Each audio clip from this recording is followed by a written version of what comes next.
take a journey with me through the strange alternate universe of wolf tuning. Before I explain wolf tuning, let's do a little refresher on some basic concepts.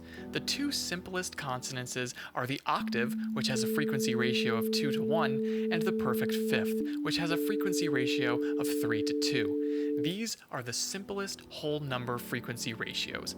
A long time ago, this guy called Pythagoras noticed these foundational consonances and devised a tuning system based upon them.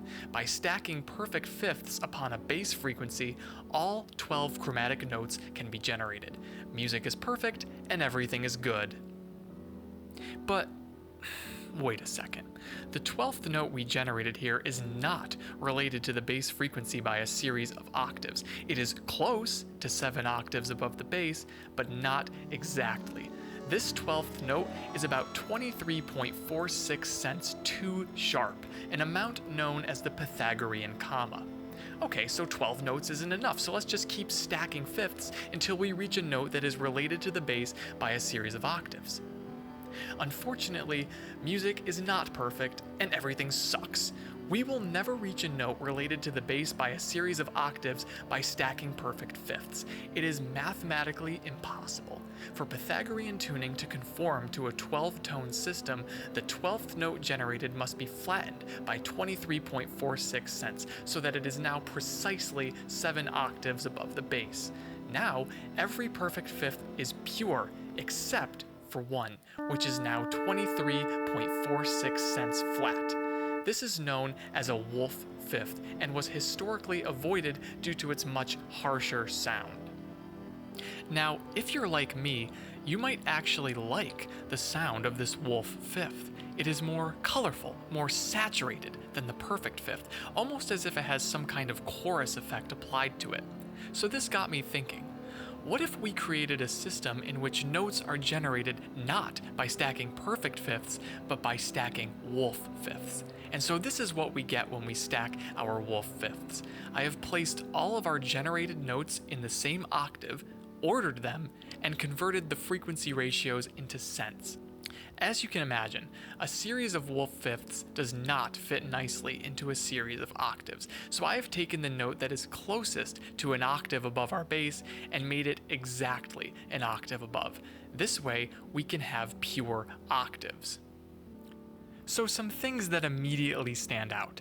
This is obviously way different than 12-tone equal temperament, in which each semitone has a value of 100 cents.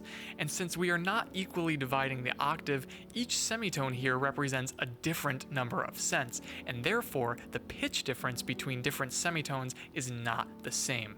Also, our order is a little messed up as well.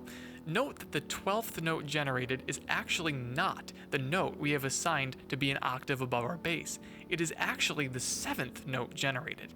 You can see more instances of this occurring. For example, look at the 11th note generated, which we have initially called F. Once we have ordered our intervals, however, this note is positioned 3 semitones above our base, which means that it is actually D sharp. The reason for this discrepancy is simply the fact that the wolf fifth is significantly far off from the perfect fifth, so the logic of stacking fifths to generate a chromatic scale does not properly apply here. Now this is where things get interesting. This table represents all of the intervals in C-based wolf tuning. Something interesting to note is how unique the experience of playing in this tuning is, which is apparent just by looking at this table.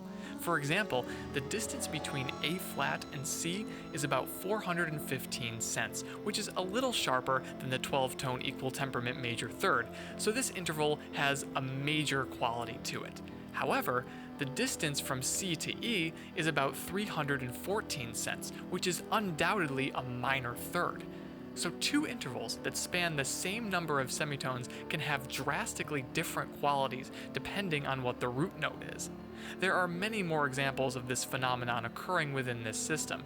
The takeaway here is that even though wolf tuning can fit within the confines of a 12-note keyboard, the logic of 12-tone equal temperament that informs how we approach playing the piano is completely thrown out the window.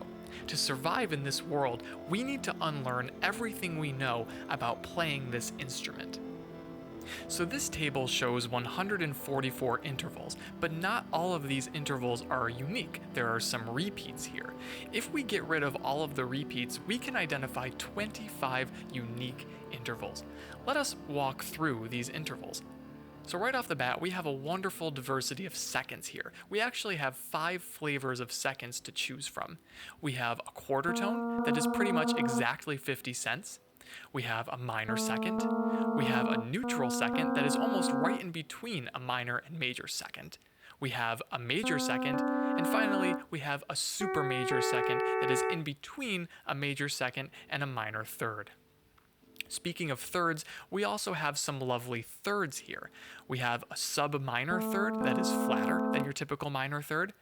We have a beautiful minor third that is very close to the 6:5 pure ratio, which is 316 cents.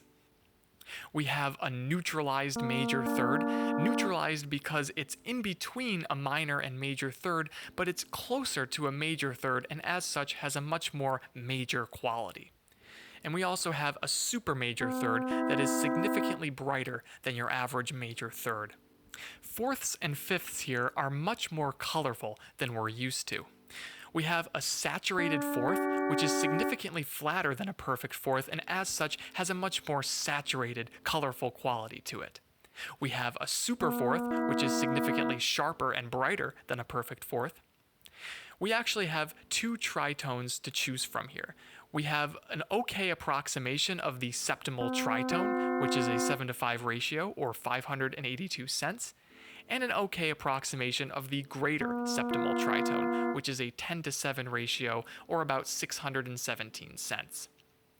Of course, we have our Wolf Fifth, upon which this entire scale has been built, and we also have a bright super fifth, which is actually a byproduct of us taking the 12th note generated and making it an octave. So it's really a wolf fifth.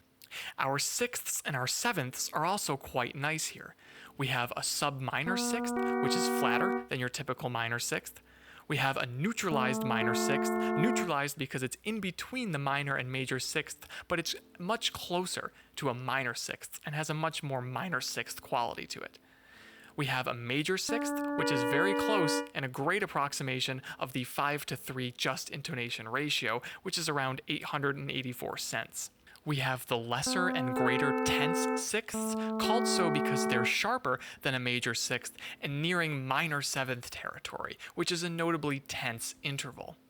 We have the minor seventh. We have a neutral seventh that's between the minor and major seventh. We have a major seventh that is much closer to the 15:8 just intonation ratio than in 12-tone equal temperament. That ratio is about 1,088 cents. We have a super major seventh, which is in between the major seventh and the octave, giving it an irresistible tension. And of course, finally, we have the pure octave. Here is our table of intervals with each unique interval represented by a specific color. The super major second and greater tense sixth are notable because they only appear once, from B flat to C and from C to B flat, respectively. Different chromatic scales here have very different characters. In fact, no 2 chromatic scales are alike. I'm now going to play a little song I whipped up in Wolf Tuning, which highlights some of the strangely beautiful harmonies that can be created. I hope you enjoy.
I hope you enjoyed that brief example of the harmonic possibilities of Wolf tuning.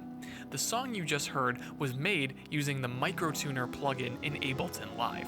I used middle C as the bass frequency, and I detuned each note in 12-tone equal temperament by the appropriate amount to obtain the notes of Wolf tuning. So, in Wolf tuning, for example, C sharp is 106.45 cents above C. In 12-tone equal temperament, C sharp is 100 cents above C. So, I raised the C sharp by 6.45 cents. In Wolf tuning, D is 156.99 cents above C, whereas it is 200 cents above C in 12-tone equal temperament, so I flattened the D by 43.01 cents. And I did this again and again until all of the notes of Wolf tuning were obtained. Although I used Ableton Live, I'm sure that other digital audio workstations will have something similar if you want to try out Wolf tuning for yourself.